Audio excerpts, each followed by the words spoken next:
So we are going to.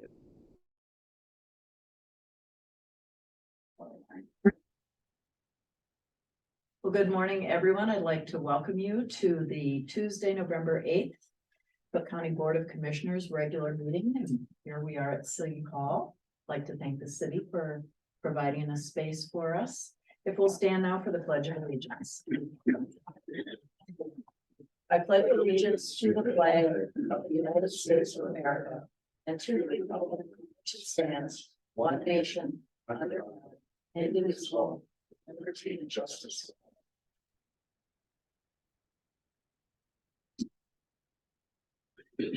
So are there any adjustments to our agenda this morning? Any adjustments to the agenda? If not, I accept a motion to approve the agenda as written. I'll make the motion. Thank you, Commissioner Spallison. Is there support? Support. Thank you, Commissioner Storley. We have a motion and support. Any further discussion? All in favor?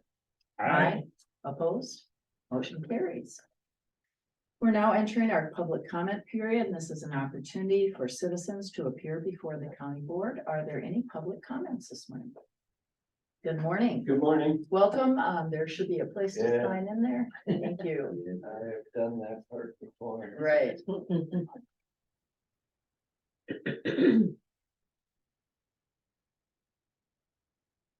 You need my phone? Just name and address. Name and address is it? Oh, it just says name, phone, or email. One or the other. Okay. They know where I live. If you'd have a seat and just state your name and address for the record. My name is Steve Watson and my address is 1517 Devil Track Road, Grammar, Minnesota.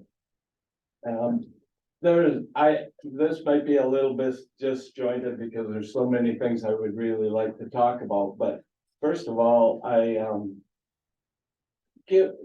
and mostly about your levy. I think, your levy should be able to get down really close to zero, not 5.5, and, here's the deal is gas is at 360 basically a gallon. It's only at 360 because Biden has been releasing the oil reserves. It actually, as soon as this all goes away, this election today, that's going to go up for sure. And now you have a depleted thing. They're talking about diesel not being fully available. Well, everything in this country moves on diesel, on trucks and trains and things. So you're gonna have problems here. Everybody who lives here has a lots of bills to pay that they didn't have a little bit ago. And it seems like this board should be able to do better. I don't understand why you haven't just tabled all building. Carter already did this.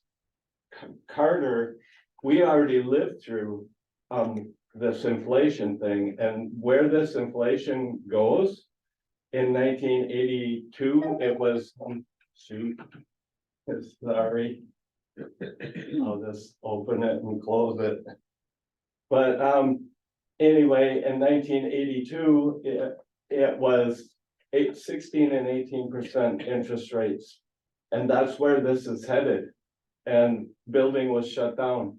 I lived through that. I worked through that. The closest place I could get a construction job was in Texas, only because they had oil money. And that's where this is headed unless they start doing, history repeats itself. And this board needs to think, like, tighten your belt like everybody else who's living here.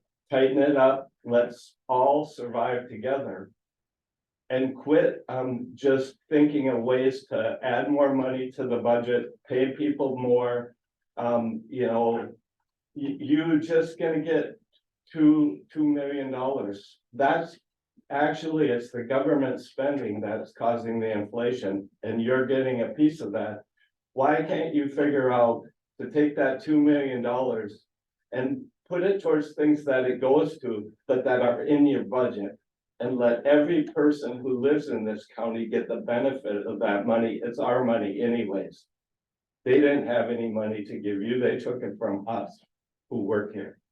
Okay? Figure out, it's not just a $2 million bonus to you people so that you have more money to play with. Help everybody who lives here do better.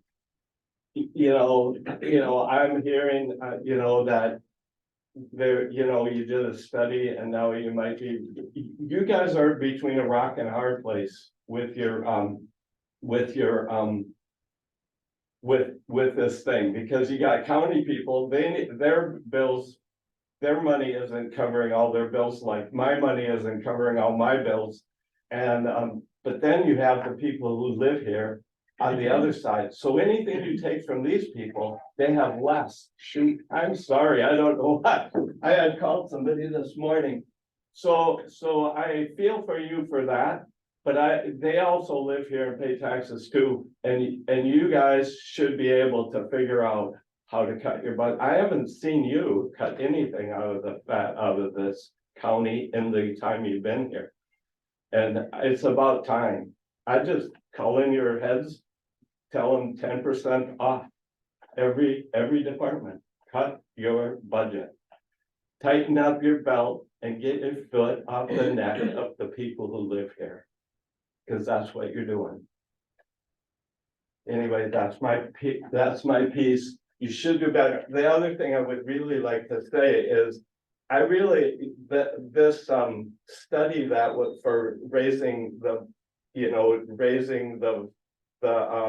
wages of the county workers, I think it came from you, and you are a county employee, and that should be recruited. You shouldn't have been involved at all. You shouldn't even sit in the discussion. You shouldn't even read the report. These people should. There should be a legal thing that's not legal. Because you have skin in the game. Anyway, take care. Thank you so much, Mr. Yeah, Prince. thank you. Any other public comment this morning? All right, we will move on in our agenda to our consent item. Anybody like to pull an item from the consent agenda? Madam Chair, I make a motion to approve the consent agenda. Thank you much, Commissioner Mills. Is there support? Support. Thank you, Commissioner Hopkins. We have a motion and support to approve the consent agenda. Any further discussion? All in favor? Aye. Opposed? Motion carries. Thank you. Madam Chair, Does anyone know the Wi-Fi password so that I can? Friendly Carol. oh, there it is. I don't know, thank you. Now everyone. Right. No, it is public. All good.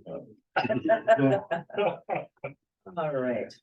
Well, as we move forward in our agenda, we'd like to talk about a proclamation supporting Operation Greenlight for veterans. As we know, this Friday is Veterans Day, November 11th. We have a number of activities here in the community, but I would like to share a proclamation today supporting Operation Greenlight.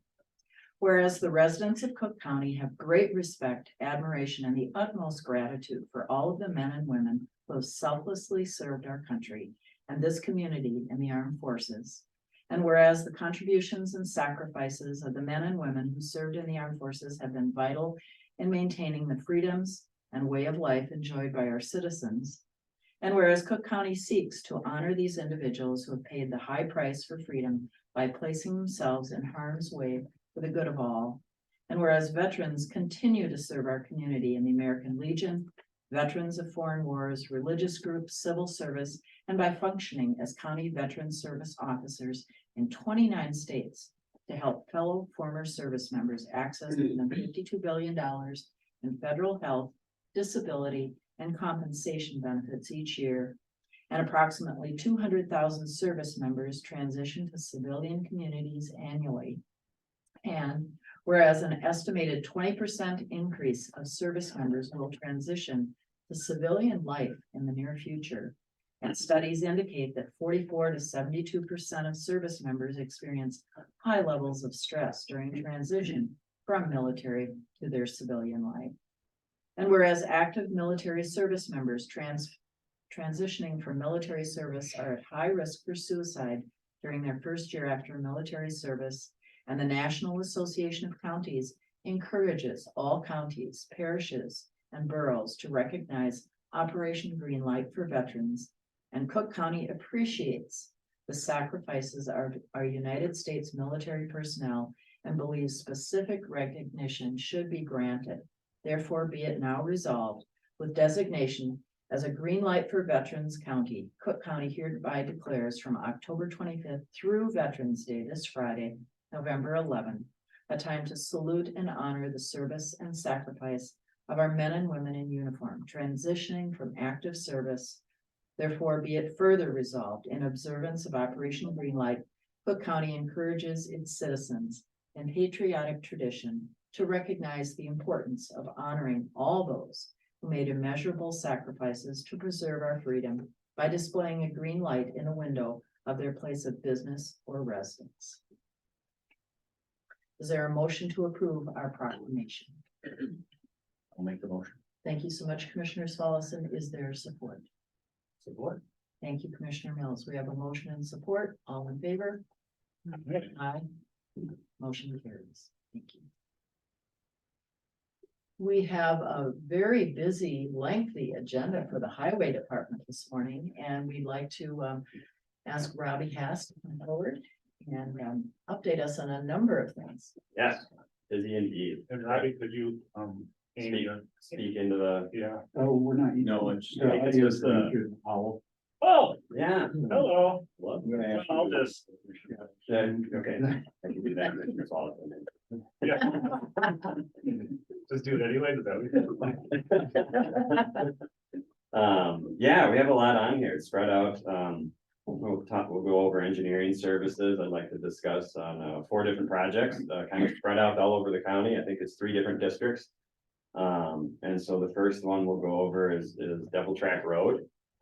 Where this is located is the end of Devil Track Road, or depending where you're coming from the beginning. But it's where the pavement ends. So from Ball Club Road, end 3 miles there. For those of the folks that live up there or drive it or familiar with it, that is a bad stretch of road. And so what I'd like to do is recommend awarding LHB the design of that road. And so it's an improvement project. The scope of it is, obviously fixing the road, but then what we really wanted to do is let the public kind of decide. Do you actually want wider shoulders? Do you want us to realign the road? What do you want? And so it'll be a fun process to do, but yeah, I'd recommend awarding for $110,159. The plan is 2024 construction. It'll be state aid funds. There's some grants we're going after for that as well to help offset those costs. And I guess, does anybody have any questions on that? Any questions or comments? Commissioner Hopkins? We have comments about widening the road and the process for public input Yeah. and making sure it is, are we talking public input notification to just the people who live on that road, or? Typically we send out, something actually that has become very relevant, or, in my mind, when we do public input, is actually sending out mailers to folks, like hard copy, here's your letter in the mail. That was eye-opening for me after our kind of 45 project. It's worked very well, getting people informed on 5th Avenue. And so mailers will just go to folks on the road. But then, as we've done with other public meetings, is kind of post them on Facebook or wherever to say, come to the courthouse from 6 to 8. We're gonna talk about this project, and get everybody's input. Yeah, there's complaints about 45 and it being too big, Sure. and just want to make sure we're not going to be doing the same thing on the Devil's Track Road. Sure.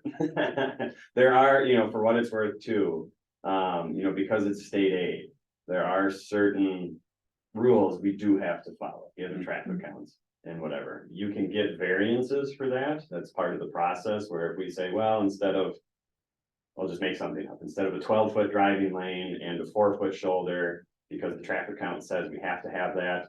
If I say, well, we want to do an 11-foot lane and a 3-foot shoulder because of right-of-way costs would blow out the project and the public doesn't want it. those are kind of acceptable things. So there's a whole process, but this is very much beginning stages. We know we need to do something there. Let's figure it out. Thank you for putting that on the record. Yes, absolutely. Any other questions? or comments? If not, I'd entertain a motion. So move, Madam Chairman. Thank you so much, Commissioner Mills. Is there support? Support. Thank you, Commissioner Hawkins. We have a motion and support. Any further discussion? All in favor? Aye. Opposed? Motion carries unanimously. Wonderful, thank you. So the next project is the Pine River Bridge. That is way up at the end of the Arrowhead Trail and even beyond the state aid portion of it. It's on a county road, unorganized territory road. We remember that whole conversation about designating some roads as UT. This is another one of those projects that benefits from that. And so because it's on a UT, an unorganized territory road, we can utilize town bridge funds from the state as opposed to a project that would be strictly levy dependent. And so, as I've talked about in the past, a quarter or a little less than a quarter now of our bridges are still structurally deficient, eligible to be replaced, and I don't like that. And so this is another one of those, tick it off the list. And so I think the plan on this one is 2025. Again, town bridge funds, so that's money from the state for this one. And I would recommend awarding it to Iverson Engineering for $68,631. Again, lots of public input, like any of these meetings. I know there's a boundary waters put in, that's right next to this one. Yeah, and so, I think just, having enough public outreach on it and just to see what, people are interested, do you want to bypass or not? Is it palatable to shut the road down during construction? We'll figure it out. Does anybody have any questions about that? So, Madam Chair, that's a pretty tight spot. Is there not, so that's one thing, but is it an option to do a timber bridge there? It's something that we'll assess, as, so you do the hydraulics and then you look at the site and you kind of go through structure types to see, what's the timber bridge cost? What does a concrete bridge cost? Different things. Typically, especially when you get into state funds, there are some requirements with that where you can't just put in whatever you want. You have to pick an economical section for it. Otherwise, we'd have gorgeous, beautifully ornate, like steel truss bridges everywhere. Yeah, that'd be super cool to do. But you don't need to do it. So it's a balancing act. What I've been doing sometimes if maybe like a rustic look is more desired, is you can stick with, and I'll just give an example of sticking with a concrete bridge, which you can put on timber railings. Right. And so you still have that aesthetic that looks like that. But you get something that's more efficient and pre-stressed. So. Thank you. Other questions or comments for Commissioner? Well, I'd entertain a motion. I'll make the motion. Thank you, Commissioner Salas, and is there support? Support. Thank you, Commissioner Mills. We have a motion and support. Any further discussion? All in favor? Aye. Opposed? Motion carries. Thank you very much. Another bridge, and so this one is down on, going over Spruce Creek, so Cascade Beach Road, again, UT 97, same conversation we just had.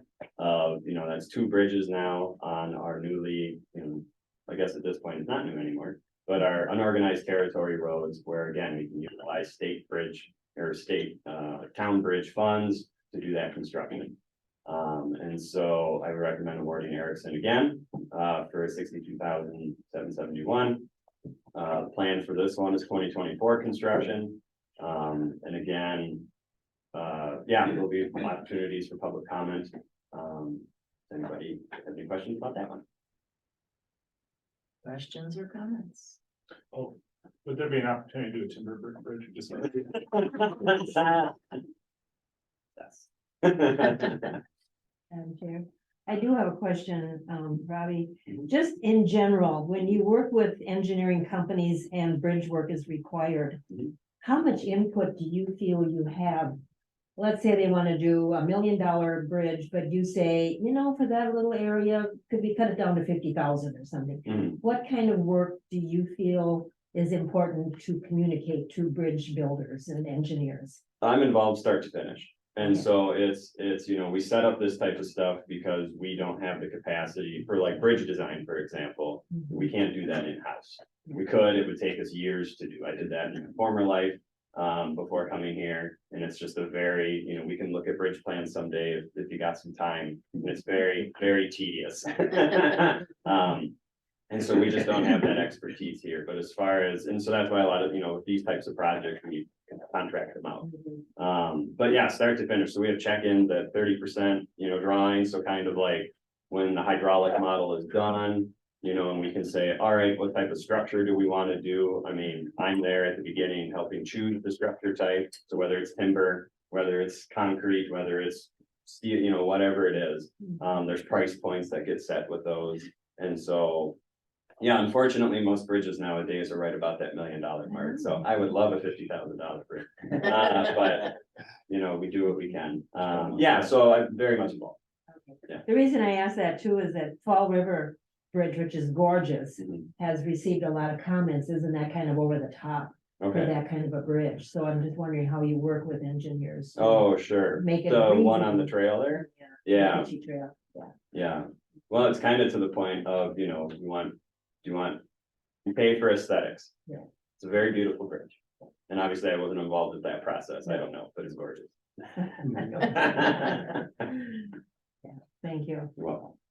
Further comments or questions? If not, I'd entertain a motion.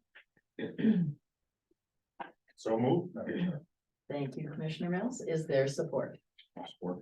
Thank you, Commissioner Wallace, and we have a motion and support. Any further discussion? All in favor? Aye. Opposed? Motion carries. Thank you very much. All right, one more project. So Tofte Park Road. This is one, we set up, that transportation sales tax fund, that project list and everything was set up before my time, but it was a wonderful tool to enable the county to really leverage kind of the influx of people that we see every year, not just hammering the local tax base for these types of projects. And so this is one that we are recommending.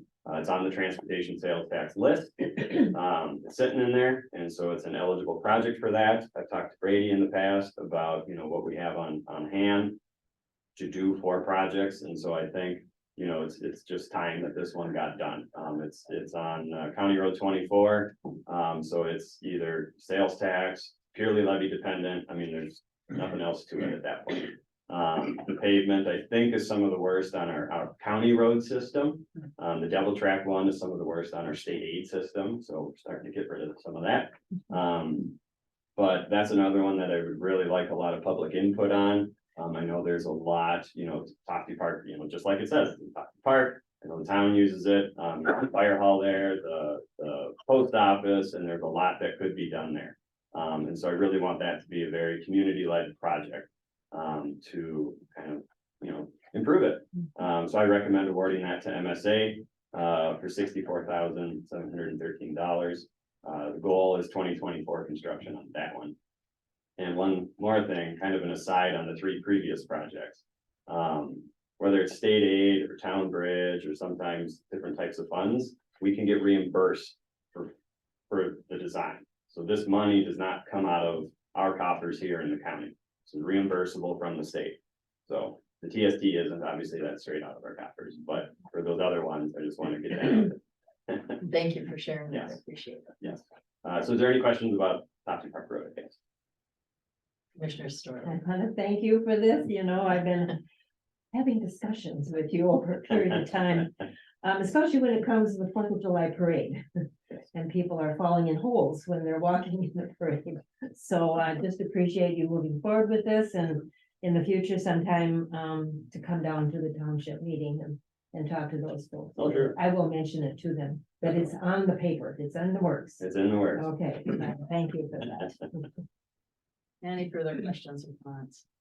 I'm sure it isn't specifically to this project, but I just want to thank you, Engineer Vanessa, for lining these up. I mean, a lot of projects getting done and just a lot of good work. So really appreciate everything that you're doing. Job security, I like it. Thank you. There's a lot to do, so. I would entertain a motion. Madam Chair, so moved. Thank you so much, Commissioner Storley. Is there support? Thank you, Commissioner Hopkins. We have a motion to support. further discussion? All in favor? Aye. Opposed? Motion carries unanimously. And on to the Gunflint Mail Run. Yeah, so we got that permit in the other day. It's a wonderful event. I was up there last year for the first time. It's great, kind of fun. I don't know if anyone else has been up Oh, there yeah. before, but it's a hoot.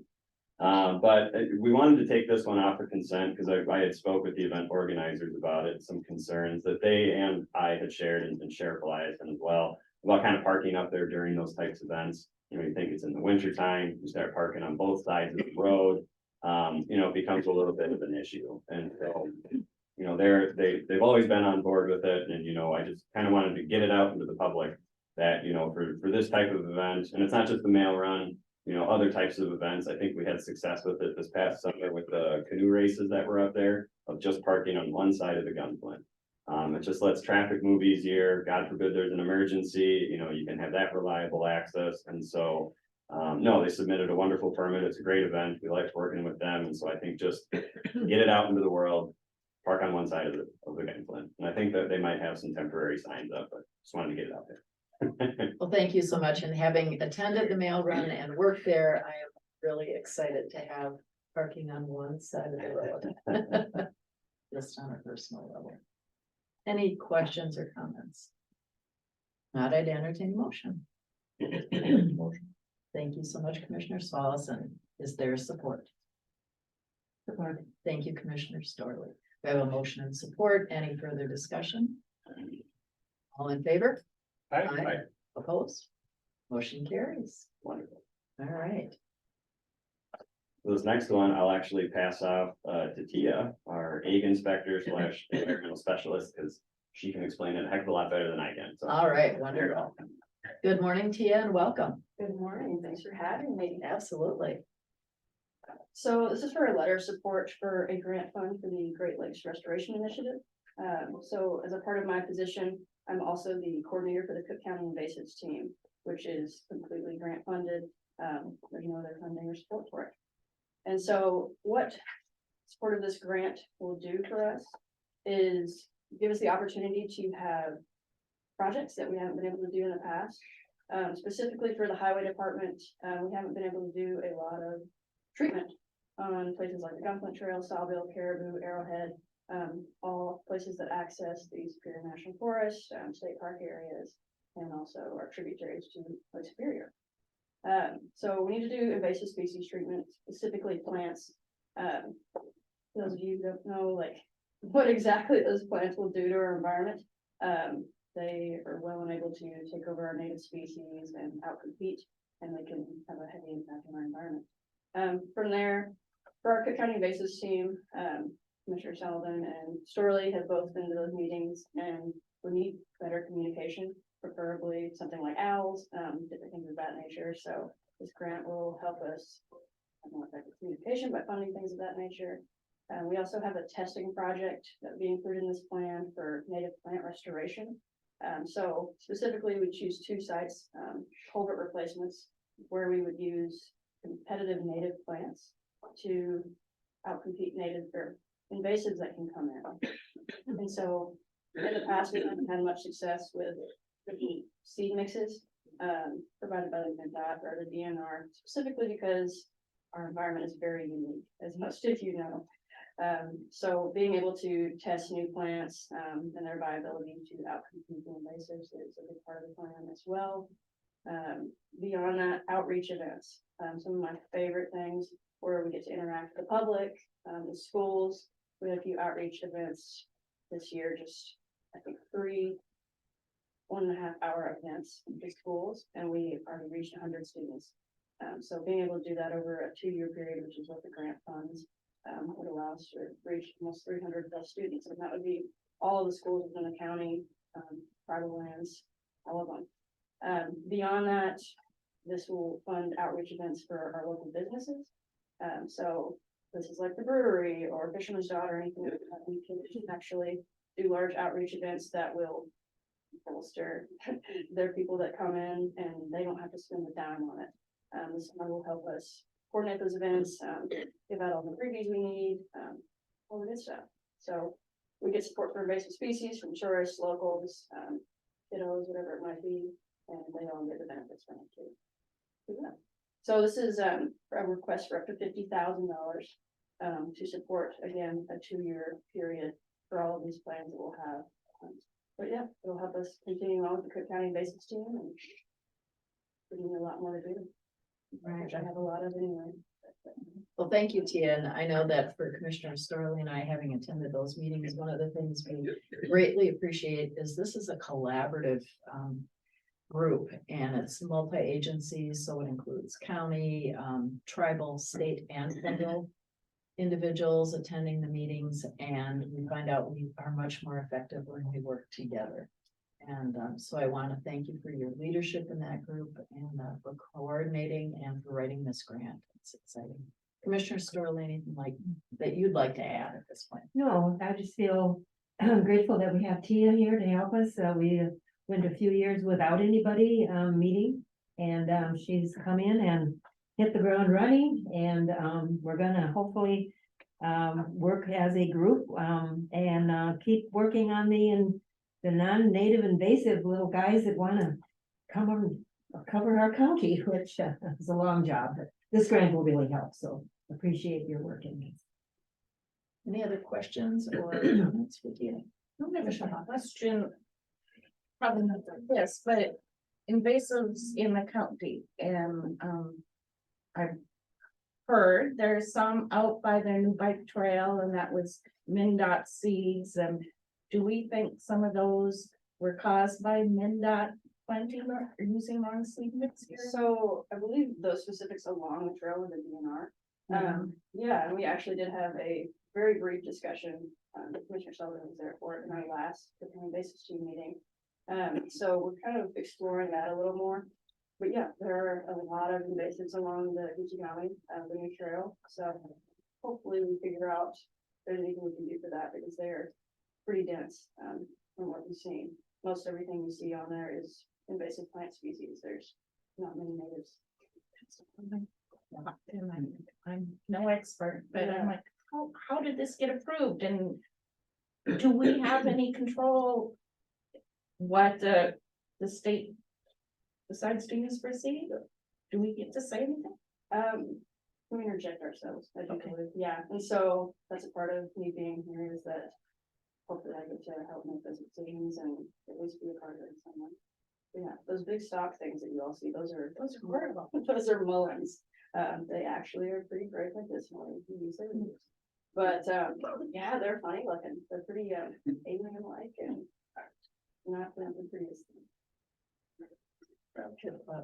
That's a really good question, and mullein is not on our list here of treatment, I noticed. So we wouldn't be going for that. I'd be shocked if the DNR did spread invasives without, normally there's a process for getting the seeds, and it's, weed free or invasive free or whatever. But that's exactly what will happen with scarified earth. It's just invasive supposed to take it. Yeah. So wherever it came from, it just really illustrates the importance of this program. Because any project that we do has that potential. It's just right for an invasive just to set in, and then it's really hard to get out, so.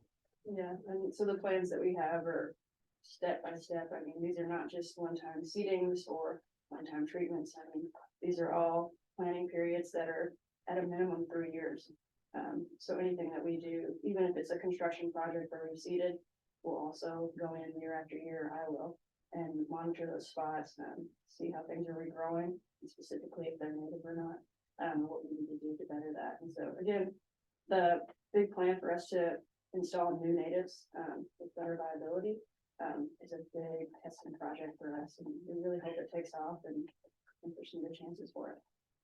Has great potential. Other questions or comments?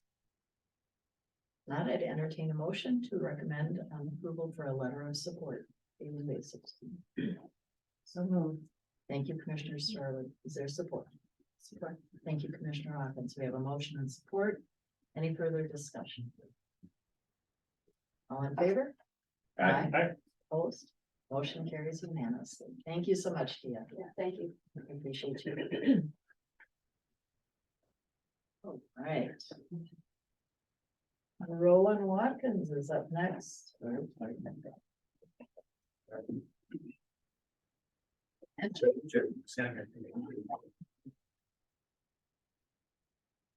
morning, gentlemen.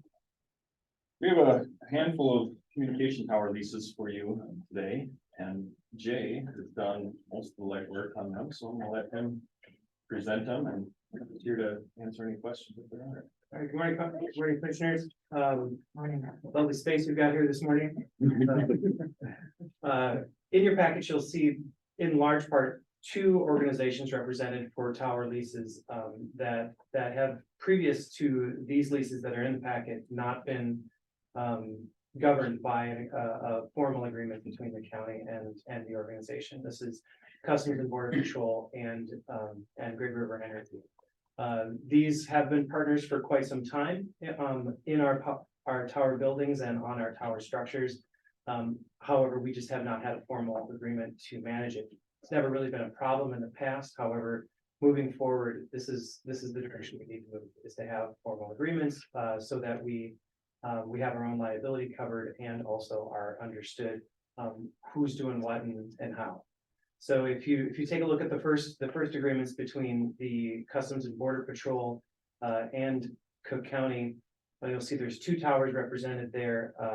And since they are a public safety interoperability partner, there will be no lease money exchanging hands. However, it has been suggested, and I think it's a pretty good idea for us to have a small utility fee just to cover the expenses of maintenance on the sites and also the electricity that it costs to have their facilities shared in ours. And it's a lot more streamlined than having them put in their own meter. So for each of the sites represented in that lease, the county will receive $300 annually, which, you know, if you calculate out how much those repeaters use, it's, you know, that's plenty to cover the amount of electricity that they use per year. But also we have site maintenance concerns and things like that, access concerns that we need to make sure are maintained. They benefit from that as well. When I finally found the right person in the Customs and Border Patrol to talk to about this, they understood what I was saying. So that was really not a thing. The format for that one is a little different. If you look at that one, it is the Custom and Border Patrol's format for lease arrangement. And Molly and I had a little meeting about that, and she said that it's plenty good and meets all of our needs. So we moved forward with that one for approval. So how would you all like to handle this? You want to do one at a time? You want Probably one at a time. Yeah, that's the best way to do it. I just didn't know how you wanted me to talk about it. So if any questions, yeah. I have one question about the Grand Portage Tower. Mhm.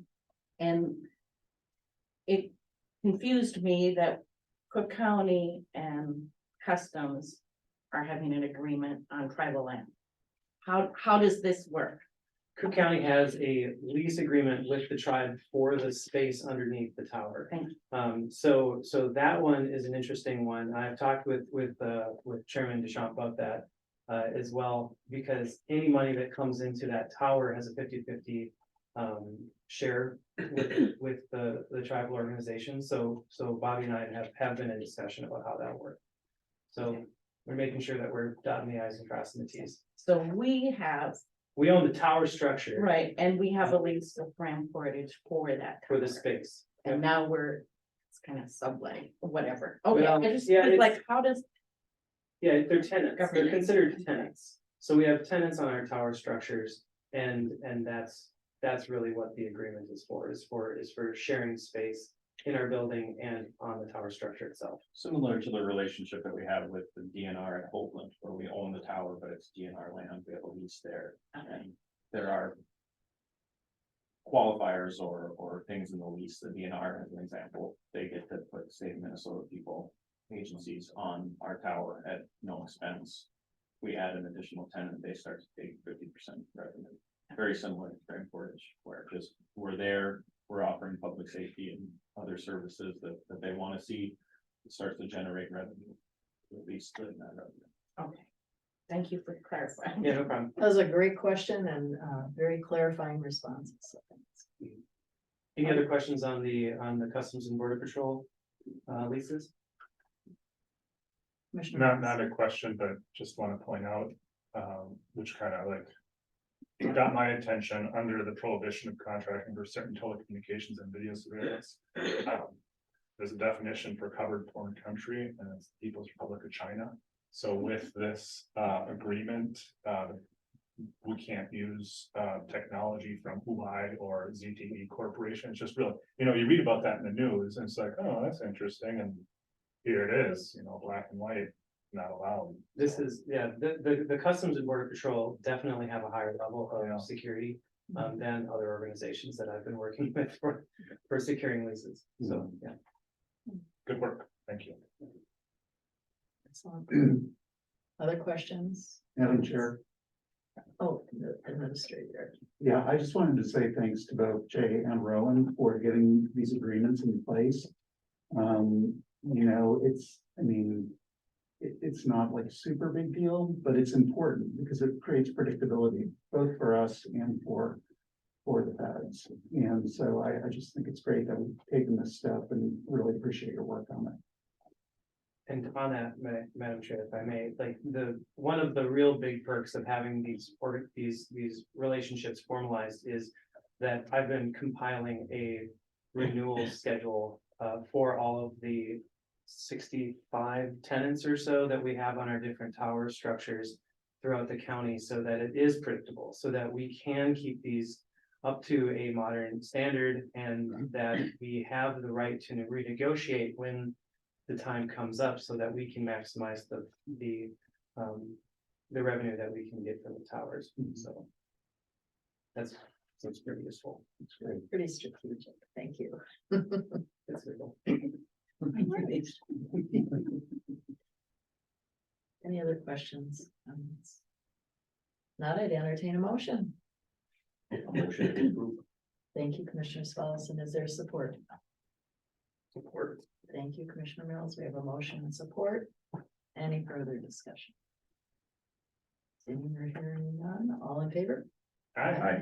Opposed? Motion carries. Thank you very much, commissioners. Next one in your packet is for Great River Energy. So similarly, Great River Energy and the county have had a long-standing relationship on 3 of our towers. They have a little bit of a different arrangement with us at one of the sites. So the two sites that are included in the leases in your packet, one is the Gunflint magnetic tower up at overlooking Gunflint Lake. The other is the Bogus Tower overlooking Bogus Lake. So at those 2 sites, those are what they consider load management sites. So they maintain not only communications, but also load management for those regions of their system. They have told me that the load management equipment in the Gunflint Tower is likely to be either replaced or removed in the next 3 to 5 years. When we were writing the lease, I just was like, we're not even gonna worry about that. We're just gonna write this for what's there right now. And then as things change, then the lease rolls with that. So that shouldn't impact any changes in those equipment loads on the towers, really.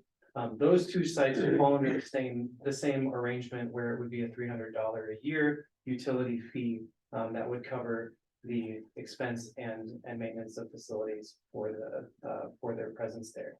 The third one is the one in Lutzen. So the Lutzen Tower is a tower that is owned by a third party, but the county owns the land.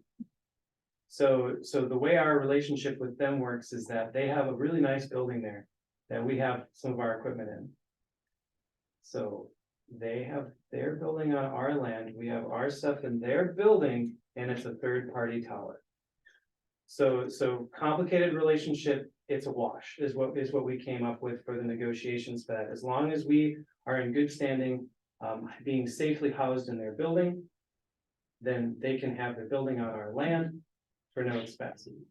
Because in essence, they're paying our electricity for that one too. So that one, that was a tricky one to get negotiated with Great River, because they were like, well, why do we need this? I was like, you should want this. Our stuff is in your building. I think you should really want this. But the language is really just a legal agreement for liability. for having our equipment in their building and then having their building on our land. So that one doesn't have any money exchanging hands. It's just an agreement for as long as both parties agree to continue. So that is the explanation of the Great River Energy contracts. Any questions? Or comments, Commissioner Spellison? Actually, when I was reading through them, that last one was the one to me that those are the ones that everyone always just sets aside because you figure that the relationship is just gonna be perfect forever and who cares? Those are the ones that are most substantial because it's an agreement in kind between the two of you that how you're gonna work through things. So I'm just really pleased overall. I mean, you set the course back several years ago on how you were going to change this whole tower process and make it a going forward that it would cover itself and continue on. And I just really appreciate all the work and the formalization to make that a reality as we're going forward for the people of Cook County. Thank you. And the Lucent site is an interesting one too, because the county-owned equipment that's in their building is our paging system. So if we don't have a house like that, we page the west end. Right. So it is legitimately important. Oh, And absolutely. I've found myself going up there 2 or 3 times just this year since I've been employed here, that to test the antenna and to make sure that the paging system is working properly, because I've received complaints from first responders and firemen on that side of the county, and not having access to that space at all would, I mean, it's just, we need to have the agreements in place, Absolutely. and they're definitely working, and there's a bunch of other agreements beyond the 2 that are here in the previous ones that were on your agenda a couple of months ago, that will be coming up in the next month or so. There's plenty, so we're working on it, so. Well, thank you for that explanation. Is there a motion to accept the negotiated tenant agreements as presented? So, Madam Chair. Thank you, Commissioner Mills. Is there a second?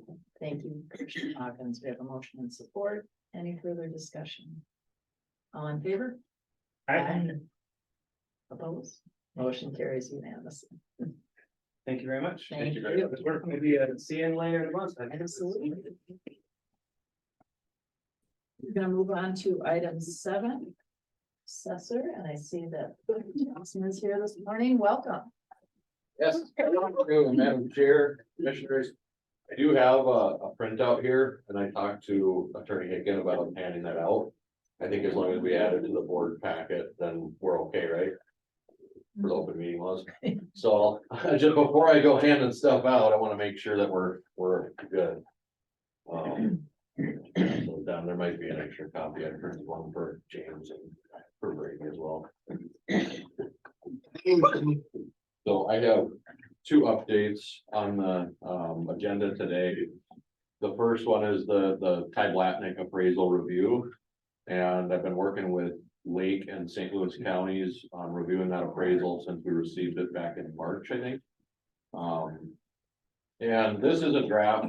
We actually have Todd Smith, our public information coordinator, looking it over to make sure that if there's any better formatting or grammatical errors, that he can review that ahead of time.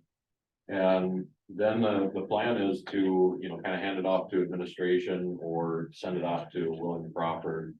And they can start reviewing our comments. We have a cover letter and some addenda. We had 3 main bullet points talking about the highest and best use determination by the appraiser and how we see that as flawed. In the Boundary Waters appraisal, the appraiser essentially came up with a formula for the SFIA, which is the Sustainable Forest Initiative Act. It's a Minnesota program that you can enroll lands into and receive a payment for.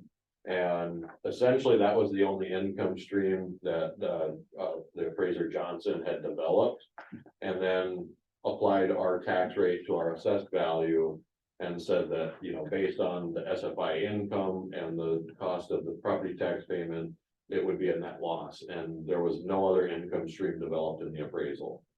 In the appraisal, the appraiser does say that the highest and best use is, development of lands to use for timber harvesting. He lists off all these things that we all agree, the minerals, the timber harvesting, the recreational land sales. And all of that was listed, everything except for, not conservation easements, but wetland credits. So between Lake Cook and St. Louis County, we developed all these different income streams that are based off of data in the market. There's very little in there that's speculative. There's mineral royalty leases, there's conservation easement income. And essentially what we did is we developed a discounted cash flow analysis. This is the grid that you see. And each county is in here on a grid. Cook County is the first one in your packet. And if you look at our projected income stream over 10 years, it amounts to a net present value of just over $1 billion. And again, these numbers are very conservative. So, using the discount rate, the capitalization rate, we went with very conservative capitalization rates so that we know we're kind of erring on the side of caution in developing that income stream. Another interesting thing, St. Louis County had been meeting with a lot of mineral experts in the industry, Twin Metals and some of the other mining conglomerates. We actually there's a company called Big Rock. Dean Peterson, I believe, was the mineral expert who kind of sat down with St. Louis County a couple weeks ago. And based off of current leases that exist just outside of the boundary waters where they're exploring this copper and nickel mining operation, they've got over $1 billion of known mineral resources, and this is on a very small footprint along that Duluth complex rift that runs all the way through the boundary waters and then back down, starting down the Gunflint Trail. They projected, based on what they know just on the outside of the boundary waters and the extent of that rift, that there's probably about $13 trillion worth of minerals in the ground in the boundary waters. Now, that doesn't amount to land sales of $13 trillion. Obviously, there's a lot of expense involved in extracting minerals and all of the red tape involved with the federal and state governments getting those permits and leases. But certainly there's enough there to say there wasn't enough mineral exploration done and enough mineral analysis done in the appraisals, either one of them. And, based on the conversations we've had, the appraisal is a significant misrepresentation of the value of the boundary waters. The Type-Latnick Act says we should be getting 0.75% of the value, the appraised value of the lands. And if this was accurately valued, Cook County wouldn't have a property tax. So, there's a lot there that, we're sending over to the Forest Service, and it's gonna be kind of an eye opener. As I think the Forest Service is aware that if it was accurately valued, the payment would be a significantly different number than what they're coming up with off of a timber investment. Another example of just kind of how big of a misrepresentation this appraisal is, in the sales comparison approach, this is the only approach to value that the appraiser developed. They didn't develop an income stream, and the cost approach is more likely for a new construction building appraisal. In the sales comparison approach, there are 4 comparable sales.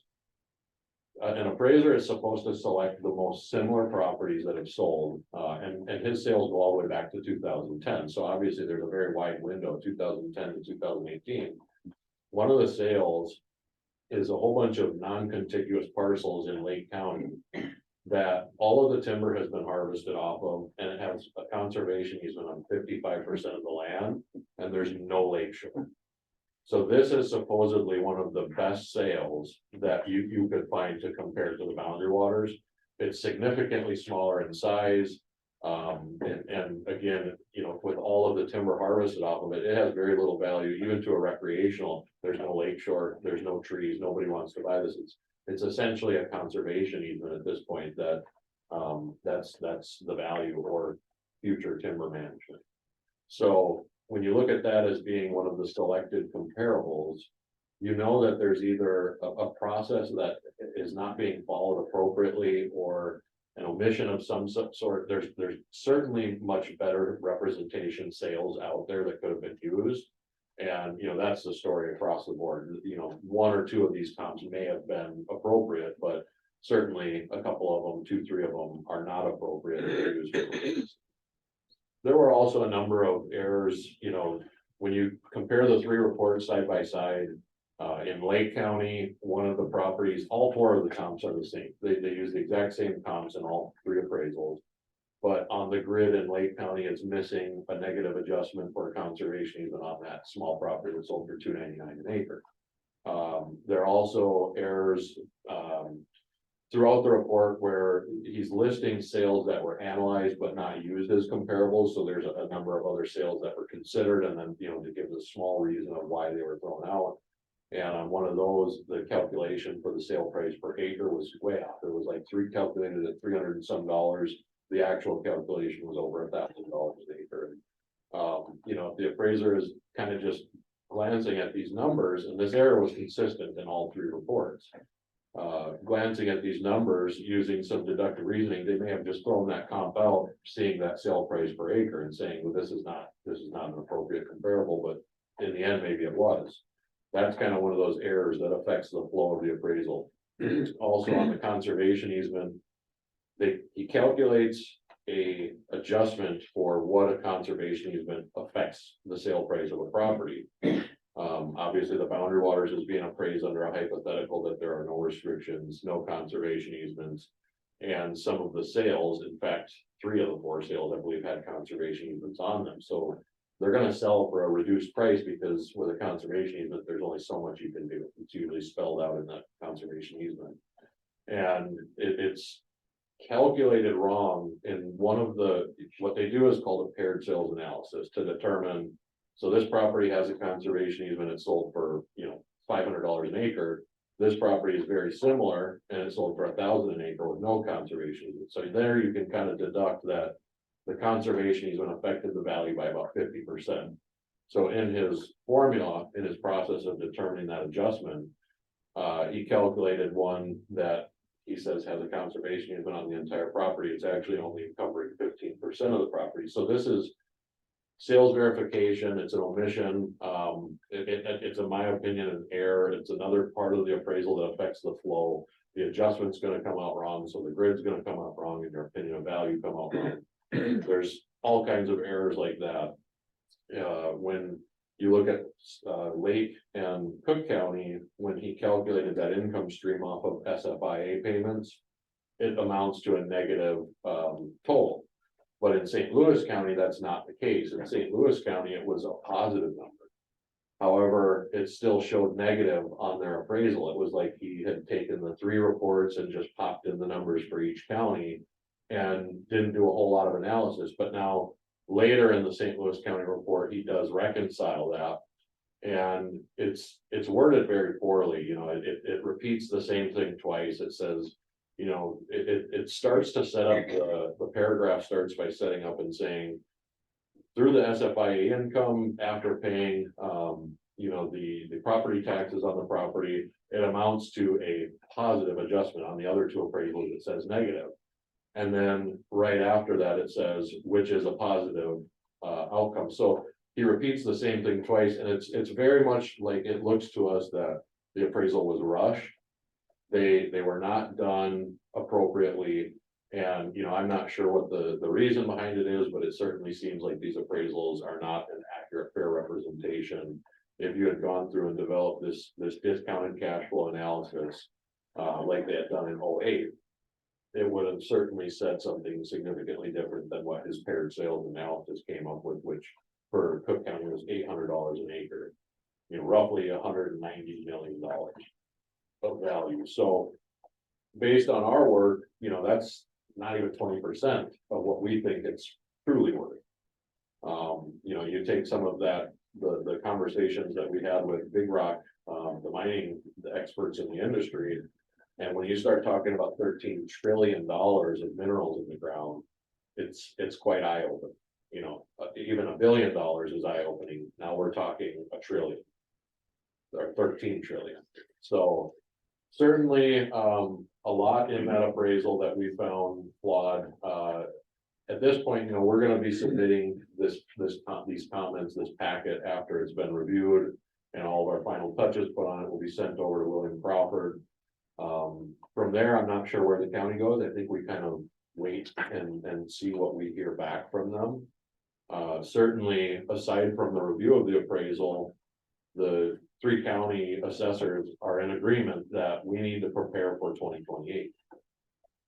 I think the best way to prepare for 2028, if there's no legislative change, is to start budgeting for an appraisal of our own. We need to order that appraisal ahead of time. We want to have an appraisal ready and prepared for the counties ahead of the June 2028 appraisal. I think that when the Secretary of Ag sees the kind of numbers that we've got, we also have a grid that shows the Duluth complex. And now the way they know those minerals are underground is it's called an aeromagnetic flyover. They use a plane with a big magnet to fly over, and they can tell what types of minerals are in the ground, or the prevalence of those minerals that are in the ground. So we have a spreadsheet that was broken out that shows where the existing leases are for, you know, twin metals, polymet, and how much known deposits they have in that small area.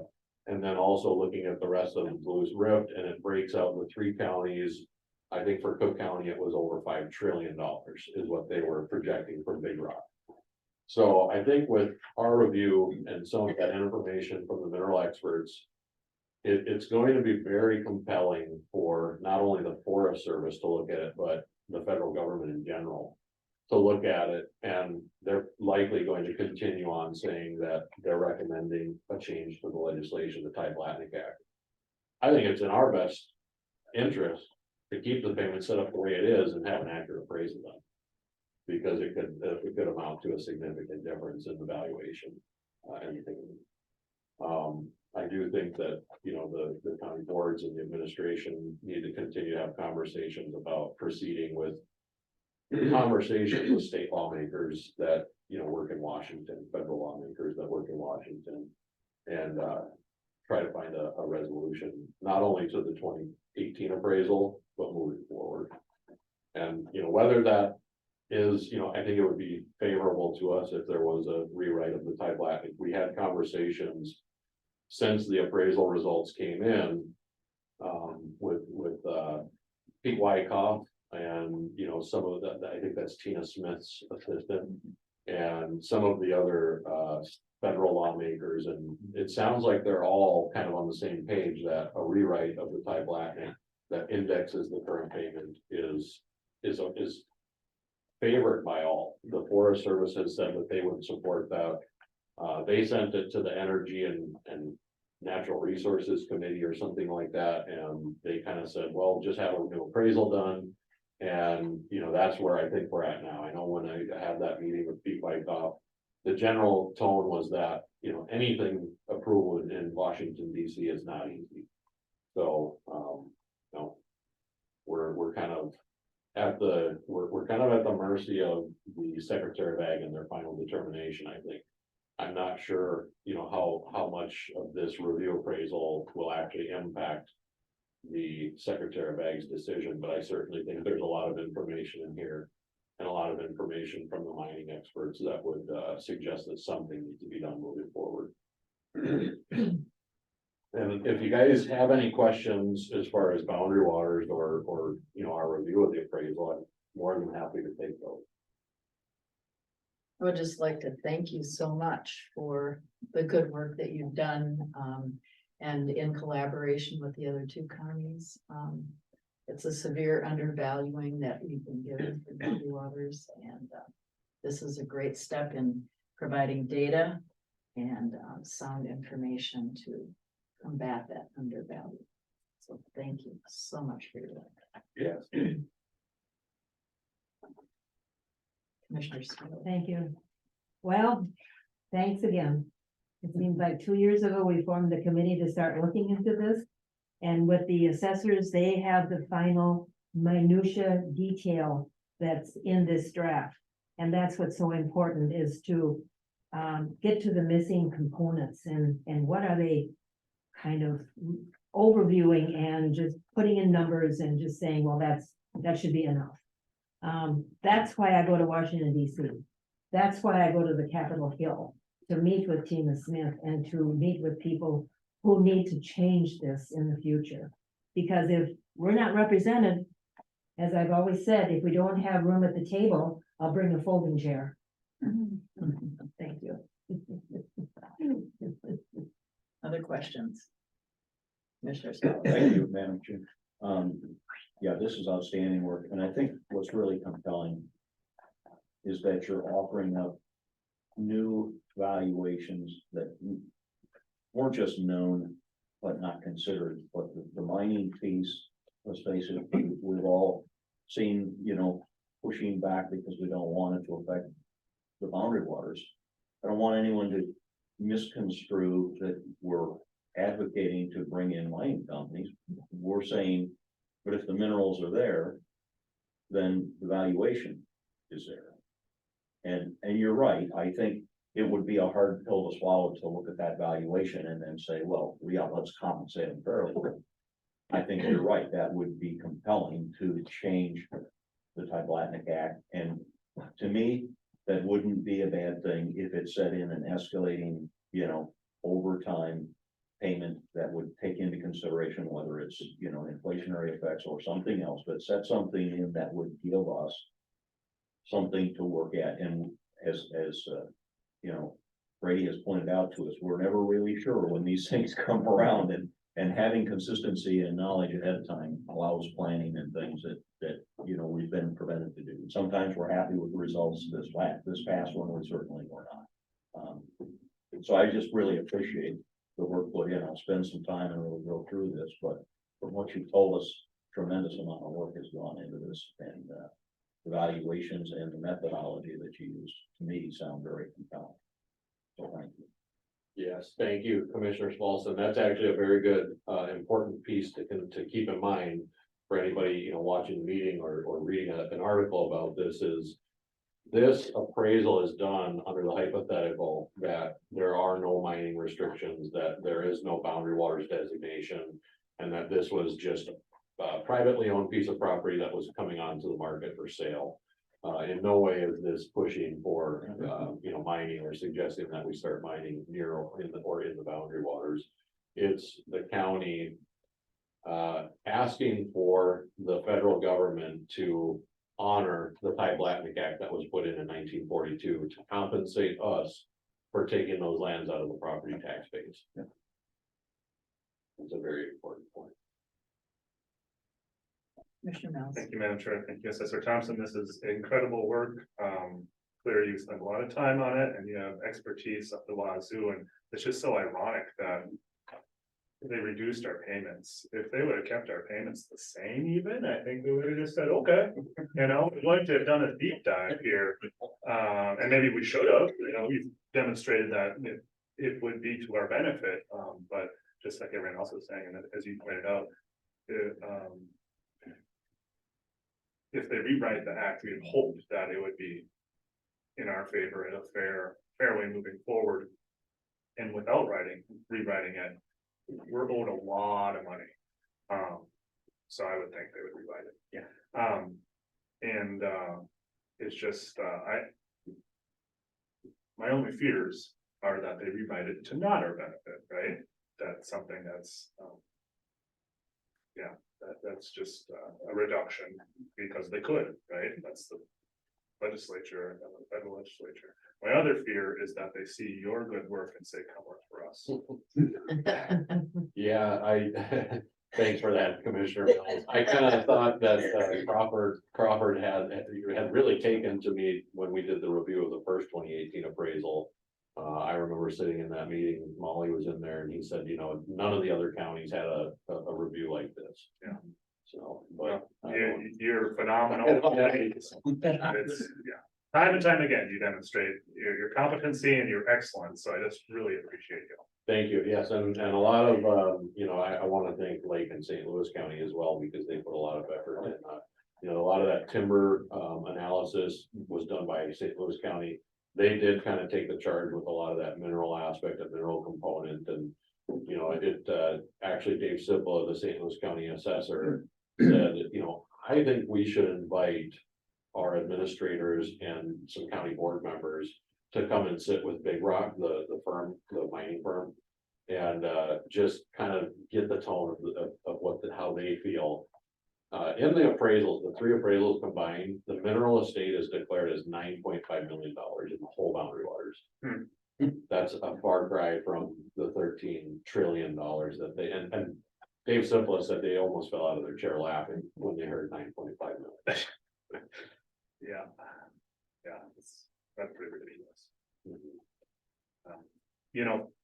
If nothing changes, say that path, I mean, I think it's our duty to sue the federal government. But I guess we'll cross that bridge when we get there, hoping something will change, whether that they accept this reappraisal or they change the law, the pipeline guides. So, thank you. Thank you. Other questions, comments? So Commissioner? you're here as our assessor, informing us. I assume the other assessors are going before their county boards also. Has that happened, or? I believe that Greg from Lake County was sitting down with his board today. Dave Sibla has been having ongoing conversation with his county administration. We're all sending this to administration after the final review has been done basically by Tom. The one thing I did notice when I went through it this morning is that some of the page numbers are specific to a county's appraisal, and it might be a different page number in another appraisal, so we're either going to amend that to include which page for which county, or just take the page numbers out in general. But that's the only thing I saw on the sections that were prepared by the other counties. As far as I know, in Lake County, they had inquired, the administrator had inquired with the assessor of how is this getting presented? Is there going to be an opportunity for administration or the county boards to add on to or add another cover page or letter? And we kind of just came to the consensus that we're preparing our review of the appraisal. We'll hand it off to administration in advance of the deadline, which is this Friday. And then it would be up to administration if they wanted to add, some additional comments. I know that the deadline was for the review was Friday. I think we can continue to send an administrative letter, whatever they're pursuing, if the county boards want to pursue new legislation, or if the county boards want to pursue preparing for 2028 better, whatever their final determinations are, they can certainly address those with the Secretary of Ag and the Forest Service outside of this review that's due Friday. And that's where my confusion comes in. Okay, what do we do now as a county board? What, do we meet with the other county boards? How do we have that conversation of making sure all three counties are on the same page of moving forward? That process looks like. I would expect. That's a really good question, and I don't know, given that the deadline is Friday. I think we do want some consensus here today that there's agreement in principle on the validity of the appraisal that the three counties have put together, so that we can get that submitted. I think probably if we get signals from USDA that their decision is not going to go in our favor, I think at that point, certainly the three county boards would want to confer and discuss what course of action would be appropriate next. So I don't know, Commissioner, if that answers your question, but. Commissioner Mills. Maybe that's the way to go. I would assume that our representative administrators from the three counties would, we would direct you, and you would bring our direction to that table. It'll probably be the way to go, unless I'm missing something. In terms of the next step. I mean, it's not the three county boards meeting, I wouldn't think. It would be the three county administrators. Well, and I get, that's where it should start. I'm just wondering, mentioned suing the federal government. I'm like, I don't want to go into that alone. Right. So. And that's kind of what I was getting to. Yeah. If that kind of action is under consideration, I think there would need to be dialogue among the electeds. Yeah, for sure. that's that's where I was jumping to. That's on the plate. I want to make sure we're having discussions. Madam Chair, I do know that John Ungaro from St. Louis County was reaching out to Matt Huddleston, the administrator in Lake County, and Rich Svay, because they have had a lot of, they've kind of been front and center of this and kind of coordinating, so they may be in the discussions of setting up a meeting between the administrations. I think we all feel very pleased with the work that you've done, and we will see what kind of a response we get after Friday. Yes, I'll be interested to see, the Secretary of Ag has, it sounds like complete discretion. They can use whatever information is available to them, but they set the final determination, and that's really gonna dictate the direction this goes moving forward. Okay. Is there any, so is there any ambiguity here about what our intentions are, or do you need more direction at this point, or? I don't think so. I mean, I think we're gonna, I'm gonna lean on Bob to make sure that the final copy of what we're submitting to the Forest Service looks good. And then we'll await the decision from the Secretary. Yeah, sorry. Thank you. Next week I'll be attending the Arrowhead County Meeting Association, and John Ungaro will be there, and he will bring us a pretty good update, I think, so I can share that information also at our next meeting, or give you an SOS if he feels that there's something that needs to be done immediately. But for now, I think submitting it on Friday with a little tweaking is the route we need to go. Yeah. Absolutely. Yeah. All right, well, thank you for all your good work, and we'll stay tuned. Yes, thank you. And then lastly, I just have the very last 2 pages on here. I wanted to give a quick update. I think we usually do this about this time of year. We finalized our sales ratio study. The sales going all the way up to the end of September are included in our current study. And then, October 1st starts the next cycle, but I do have just some tentative numbers here. The Department of Revenue has given us a time trend. This is constantly changing because like the last 50 sales are still getting entered into the sales study. The Revenue Department updates this weekly. It may go down, it may go up. I expect it to go down because the sales that happen later in the sales study period typically are closer to the assessed value. It's typically a slowdown in the last part of the sales study, but we're looking at almost 16% off water time trend. So essentially saying if you bought a house in January of 22, January 2nd, 2023, it's worth 16% more. So they're adding 16% to a January sale price, and that's what they're comparing to our assessed value. This is pretty standard throughout the region and northern Minnesota, I would say. Lake and St. Louis are looking at 16-17% for their on and off water. Lake County actually had almost 40% for their rural vacant land. That's properties over 34.5 acres. So there's certainly some counties that are appealing these time trends. You do have an opportunity to provide information to the state, data analysis unit. And if you can show that your sales data in the study period are number one, tapering off in numbers, but also getting closer to the assessed values, you can have them relook at these sales ratio, the time trends that they develop. If say our ratio was to drop by, or our time trend was to drop by 10%, that means we're 10% closer to the assessed value, and that means I have to do 10% less upwards adjustments this year. Now, off water is very interesting. It was the opposite last year. Actually, they were pretty close, but off water, they're showing almost a 28% time trend. So that could be a little concerning for some property owners that are not on the water. Those are potentially looking at a 20 to 30% increase in valuations for the next assessment. Now, the one saving grace we have is that the truth in taxation notices are going out shortly. And I've looked at a lot of properties. I've looked at a lot of properties from people who would appeal the valuations last year. One particular, I won't get too specific, but it had a 47% valuation increase on just vacant land. They were very nervous that they would lose this longtime family property. Their taxes are going up a total of $600 and some, which is 13% of the value.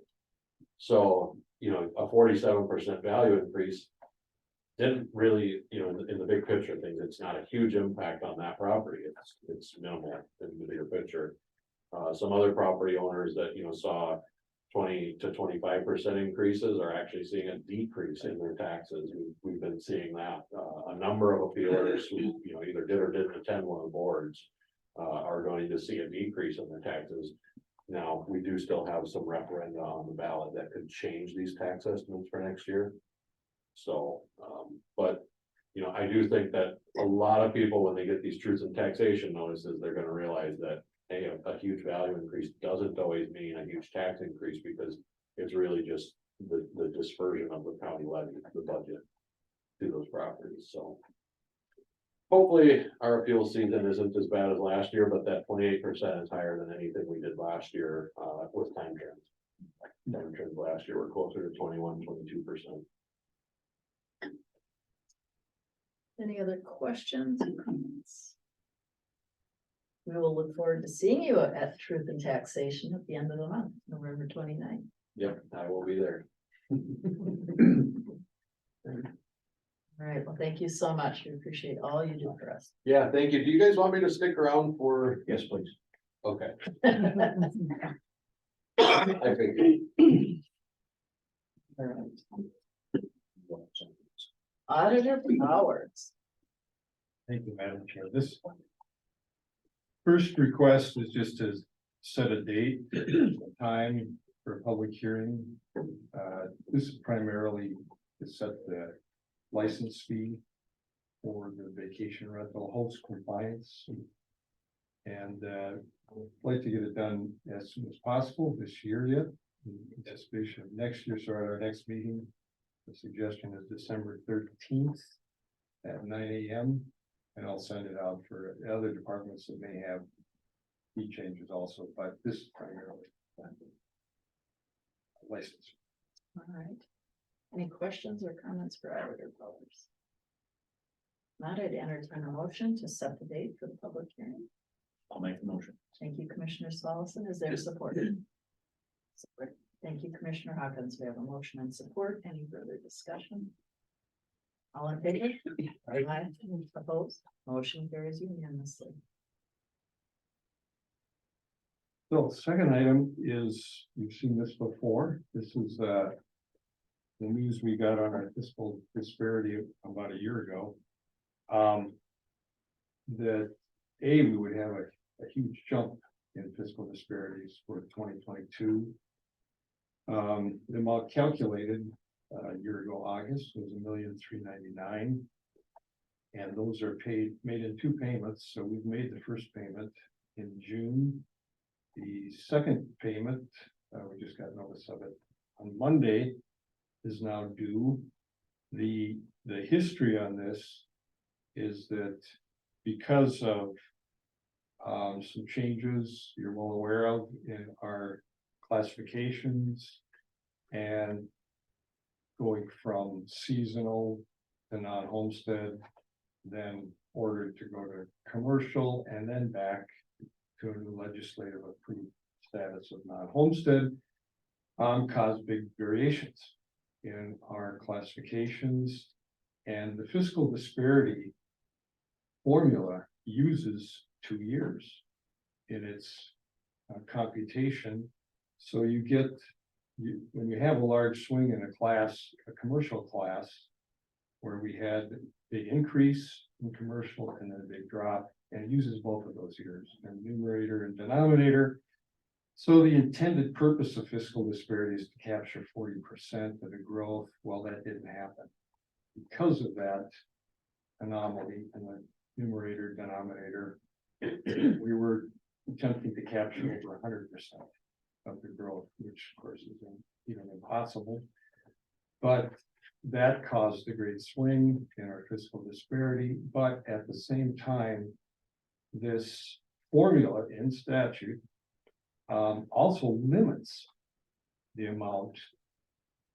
First, it calculates an amount over 100%, but it limits it to you cannot collect more than 100% from any of your taxpayers. So our commercial taxpayers will not be paying us enough to make that $1,399,000. The estimate from the fiscal administrator of this system, this is St. Louis County, was that we would be short about 158,000. And so that has to be made up somewhere else. So in this case, we're being asked to pay the second 699,700. The estimate is it will be short about 158,000. So Molly, I know. So we've discussed what should we do about it. Should we pay it? Lake County had a similar problem, not as large as ours, about 100,000. They paid it. So in our case, should we pay it? Should we protest it, etc.? And I know Molly has done some research on the legalities of that. Yeah, and I would say the short answer is, we don't have a way around what the duty that the statute creates for us, that we have to pay this amount. And practically speaking, it's an amount that we could have, if there wasn't that 100% cap, right? We could have collected it from commercial taxpayers, but didn't. Now that if the board chooses to pay this second half and it's not returned later, then that means that it's that burden that would be on the commercial taxpayers is now spread evenly among the general taxpayers. Not paying it would mean that this obligation that is ours under statute is now paid by St. Louis County, essentially taxpayers, right? Because they have the debt. But I'm not finding a good argument around it at this point. The time that Bob, it's been a while since you and I talked about this, this issue, but I think a lot of the time that we have put into it is about solving it for the future. And I know that Bob has some ideas about language that we could take to our legislators and ask for them to make changes to the statute. You know, this anomaly in this set of circumstances right now, it's causing us to pain, right? And in the future, it could reverse and be a windfall to Cook County. Neither thing should happen really under the, you know, if you want to follow through with the intent of the statute. That's my own. But yeah, I think we work towards changing it. Not going to accept their allowance this year.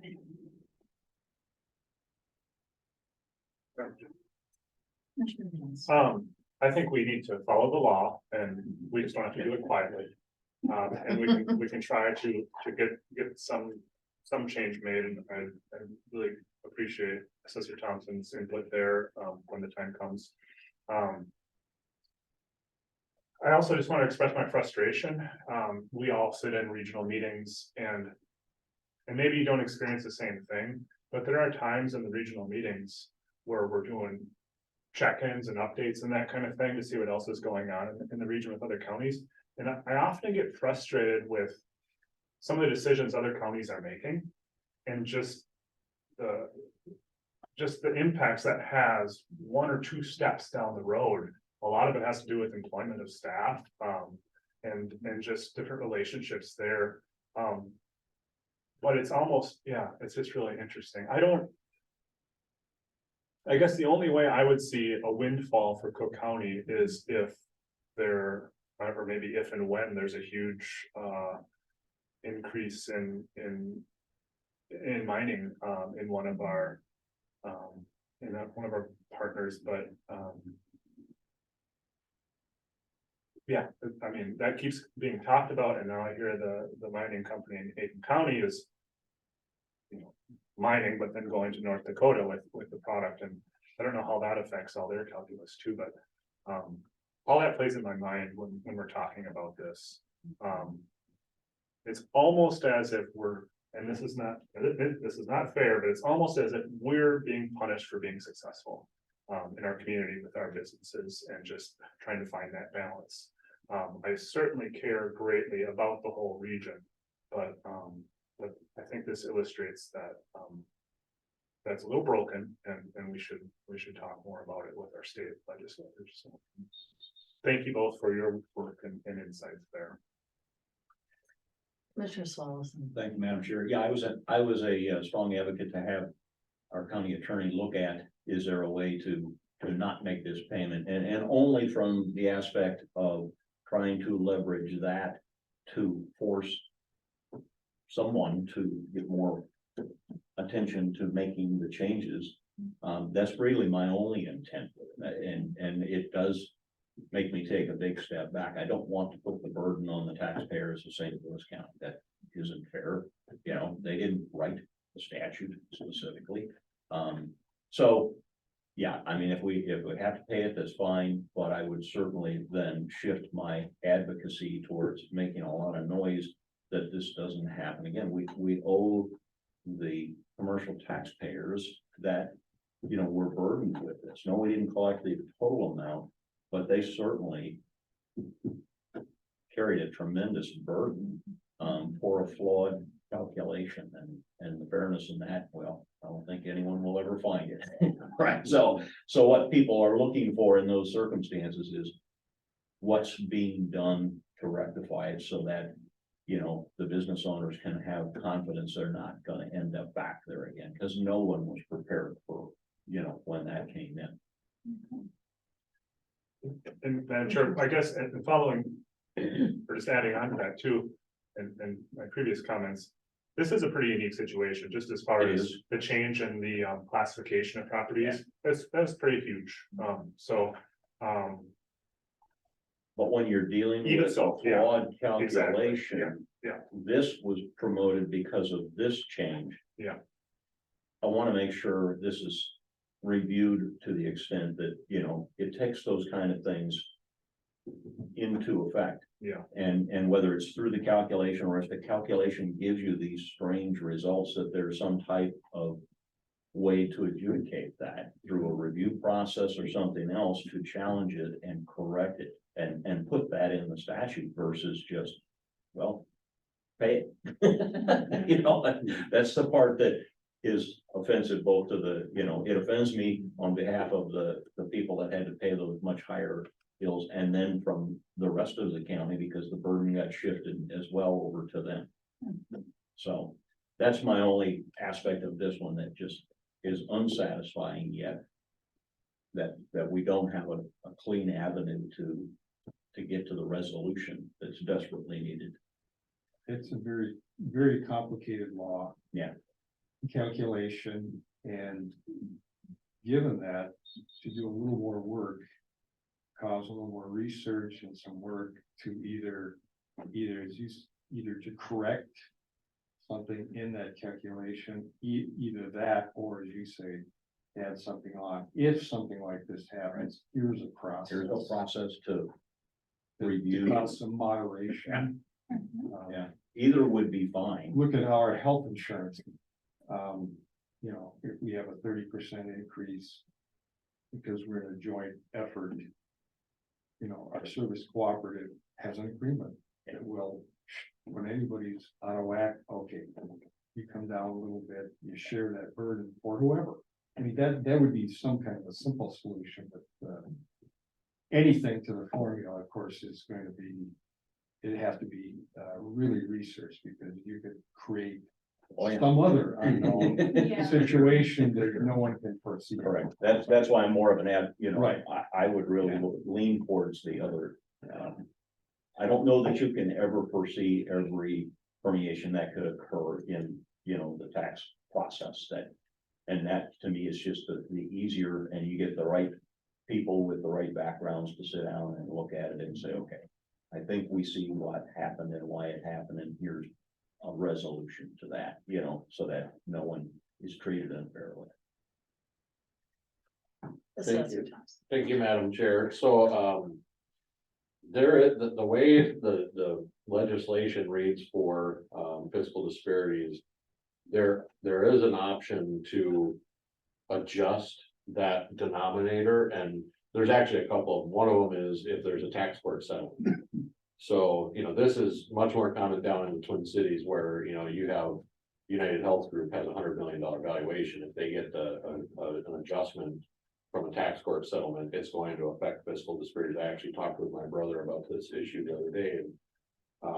Tax court settlements are one avenue that can adjust that denominator that calculates the following payment the next year.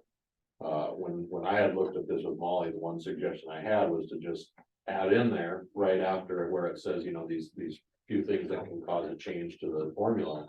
Is that you just include, and it's literally just like a couple words.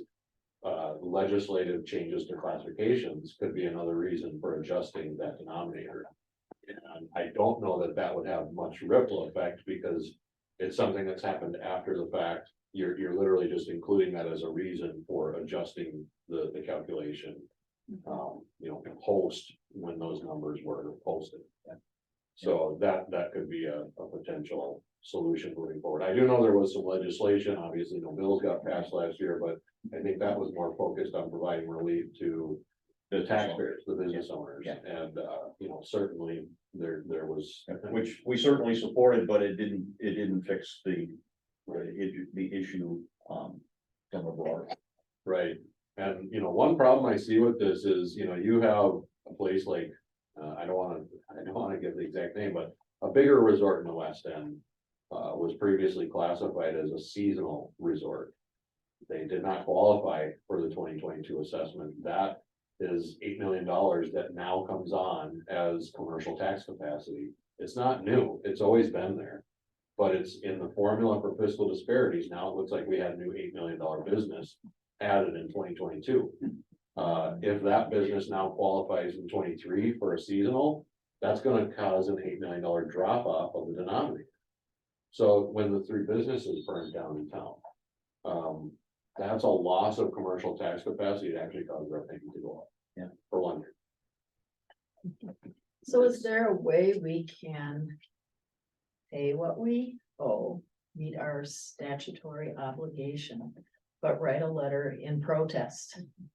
And in that letter, provide some recommendations and then copy our state legislators. Will be elected later today. That's my thought. Commissioner Mills. I feel like recommendations might be, I don't know, it might be something that needs more discussion and figuring out, so. I would like that to happen, but I think that might be getting ahead of ourselves at this point. But I'm certainly in favor of the first two.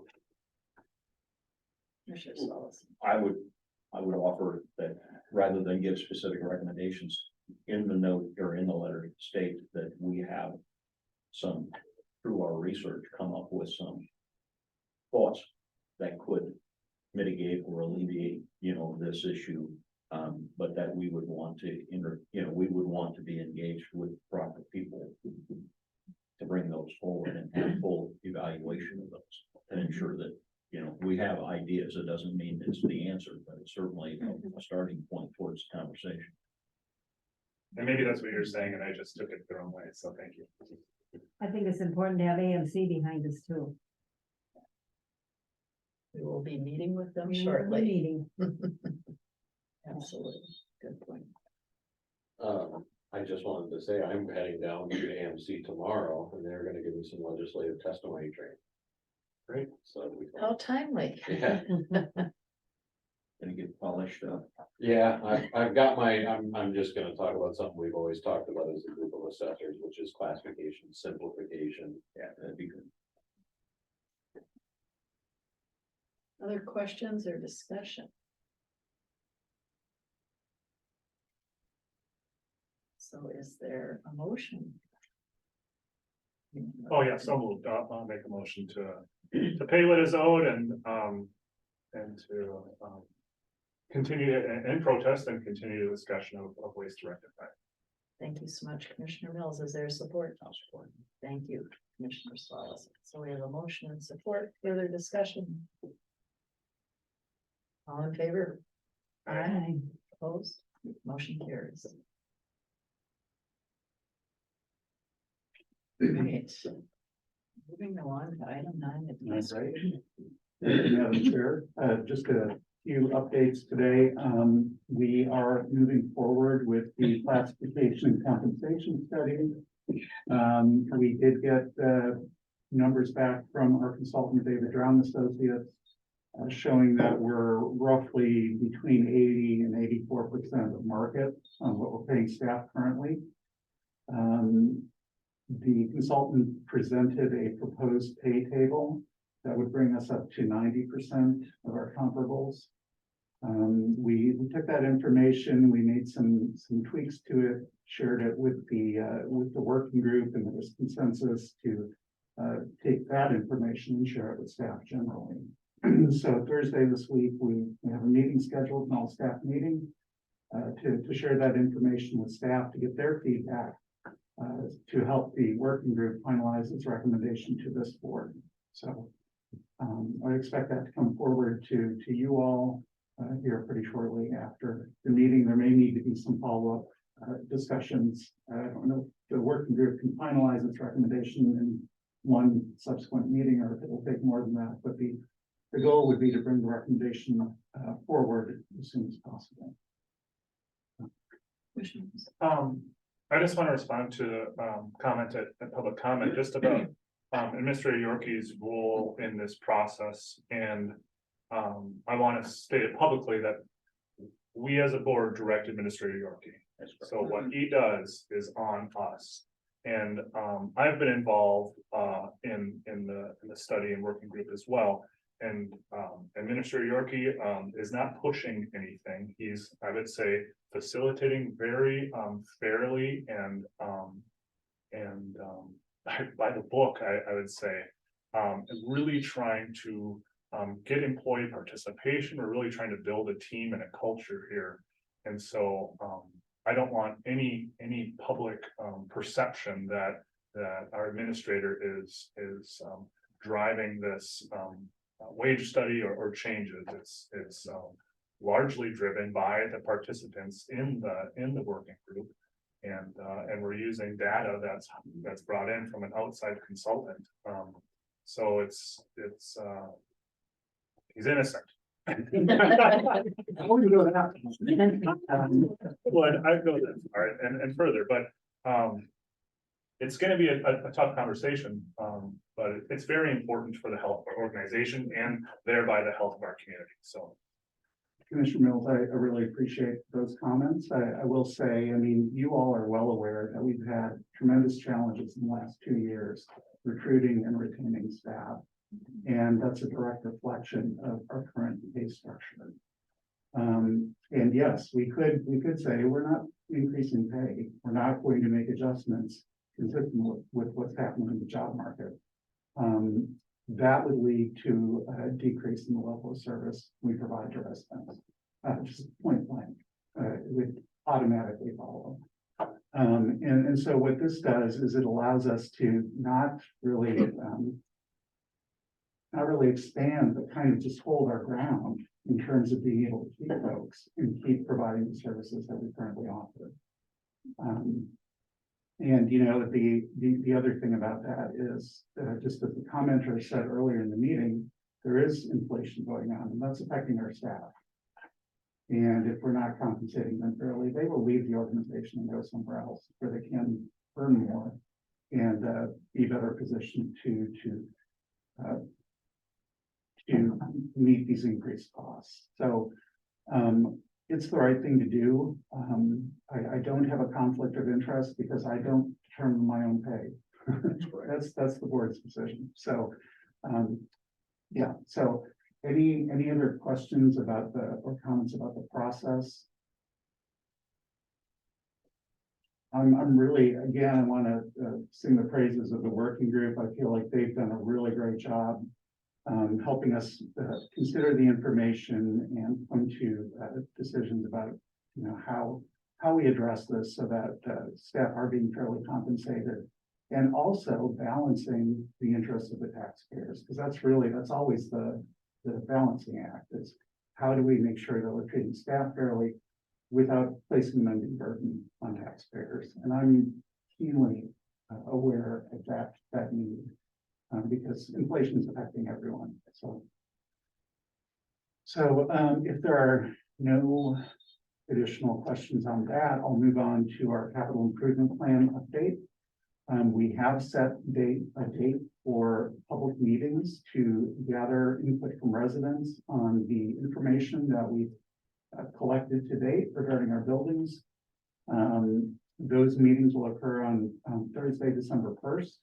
There will be three, one at 10 a.m., one at 2 p.m., and then the third at 6 p.m. So we're hoping that by doing it that way, folks who work during the day can attend an evening meeting, and there's also ample opportunity for folks who aren't working to go to one of the daytime meetings.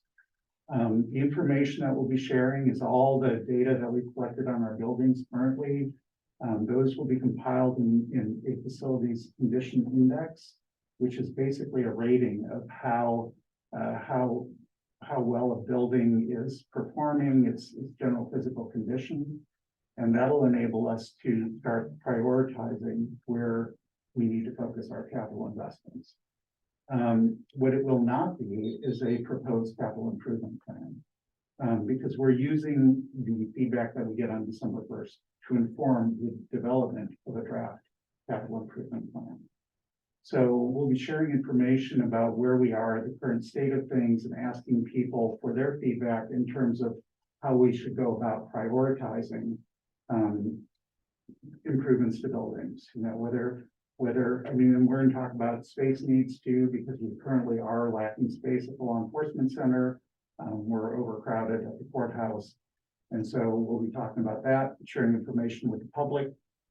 And then the information that we gather on December 1st will be taken and using that to inform the development of a draft CIP. I mentioned at your last business meeting that we are pushing this process into the first quarter of next year to make sure that there's ample opportunity for the public engagement piece of this. And we are planning to have a second series of public meetings in the first quarter of next year to share the information that we gathered at this first set of meetings, and then talk about how that's informed a draft of our next CIP. So that's another process that I feel really good about. I think the public engagement piece is vitally important. We know that just as we saw it in public comment this morning, people have opinions about how we should or shouldn't be spending public dollars, and getting that feedback is vitally important. So really happy about that. And also really just want to shout out the work of the consultants, CRBPS. They've been doing a really great job for us. We're going to have a lot of good information to share that will enable us to make really well-informed decisions about how we move forward in terms of maintaining the buildings that we have, improving them where needed, and possibly the construction of new space, although that's still, there's nothing on the drawing board at this point. We're still kind of analyzing the information to see what may be needed there. The other thing that I wanted to mention, we are continuing internal conversation about how to manage this information. And I just got an email from Kyle Oberg yesterday. He and Rowan have been talking about how to use our GIS software to help manage that information. It sounds like Kyle's got some really great ideas about that. And so I plan to have a follow-up meeting with Rowan and Kyle and also Brian Silence to talk about our next steps in that process. There are any number of off-the-shelf software packages you can buy to manage building information. And you know, I mean, when you're talking about buying new software, it always sounds good at the front end, but then when you actually get it and start using it, it's like, wait a minute, it's not doing what I thought it would do. We definitely don't want to be in that position. So having this conversation with Rowan and Kyle, figuring out, are there some things we can do internally that will be really purpose-built to our needs? I think it's a really exciting discussion to have, and I'm looking forward to having that conversation with those guys. So that is the update on the CIP. The last thing I wanted to mention is we are. I'm sorry. Oh, I'm sorry, go ahead. I was just wondering if there's been any, further talk with city officials about potential collaborations. I'm actually meeting with Administrator Roth tomorrow. Thank you. So the last thing is just we had the hearing on the request from the Caribou Lake property owners to prohibit wake boats on Caribou Lake. I have had additional conversations with Molly. I've spoken with, I actually got a call from a gentleman who's over by Detroit Lakes, who's also a lake association president, who shared some information that was really helpful. Currently, apparently there are no lakes in the state of Minnesota that have an outright prohibition of wake boats. And so this is something that's fairly new. There have been, obviously, there's been activity to regulate the use of wake boats, particularly on Lake Minnetonka. But that's kind of different because it's its own conservation zone, or it has its own classification, conservation classification from the DNR. And so it's not completely analogous, but there are additional informational resources out there that we're gathering to inform the draft of an ordinance that we can bring back to you all and to have a public hearing on before we send it to the DNR. So more work going on there, and those are kind of the big things. Always lots of small things bubbling up, but those are the biggies. Any questions for Administrator?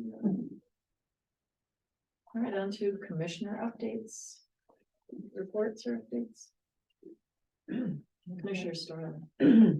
Well, on my way to work this morning, on the way to the meeting this morning, I heard a little news that the Supreme Court of the land is meeting today on the ICWA situation. And so I wanted to find out a little more information, but it kept coming up as IKEA until I changed the K to a C, and now I have it. So what I'll do is I'll forward it to James and he can get the information out. It gives just a general background on the whole ICWA foster care of Native children, and then we'll have to stay tuned to see how the Supreme Court acts on this. So I'll do that a little bit later. Thank you. Commissioner Mills. And Commissioner Swalson recommended a good podcast about that very issue, and yeah, it's the more we know, the better for sure. It's pretty alarming and disturbing. It's been going on for quite some time to build this, as you would expect, if it's at the door of the Supreme Court. So, and the challenges aren't just from the perspective of, you know, who has the ability to provide foster care or to adopt Native children. It's much broader and being driven for much more on a overall financial basis and political basis than it is just the health and well-being of the Native children. What was the name of that? If I could remember this moment. Now That- that you prompted me in public meeting, I will have. It seems to me it was called This Land. I think that's correct. Yes, that's, Yeah, but very detailed analysis and historical review to bring you up to date, and of course, the individuals that are doing the podcast have a view of why it's being done. But you know, for people listening to it, you get to at least share in their analysis and come to your own view. Thank you. The case is called Holland v. Bracken. HAALND.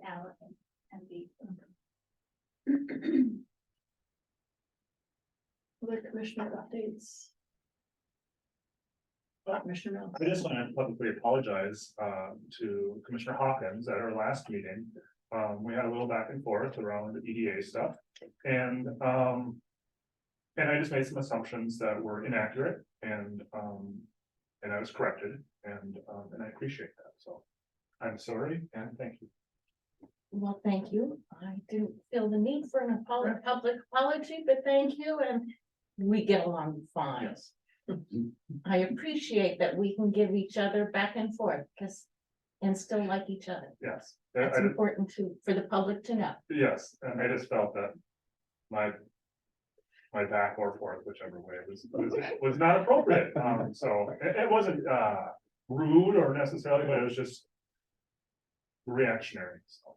But I like that we can debate things here, and it's okay to debate them. Yes, yes. I'll do more of it. Thank you.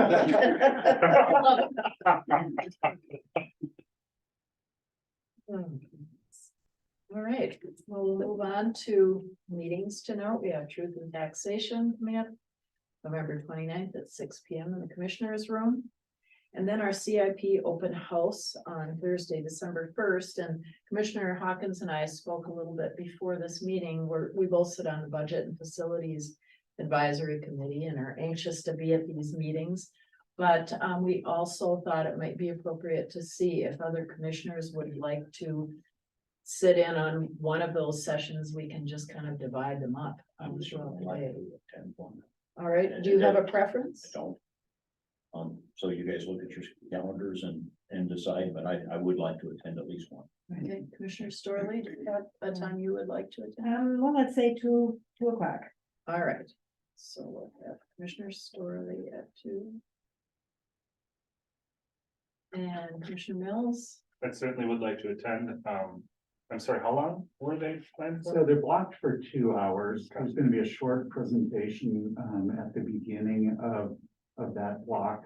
And then the rest of the time we'll have 4 stations set up.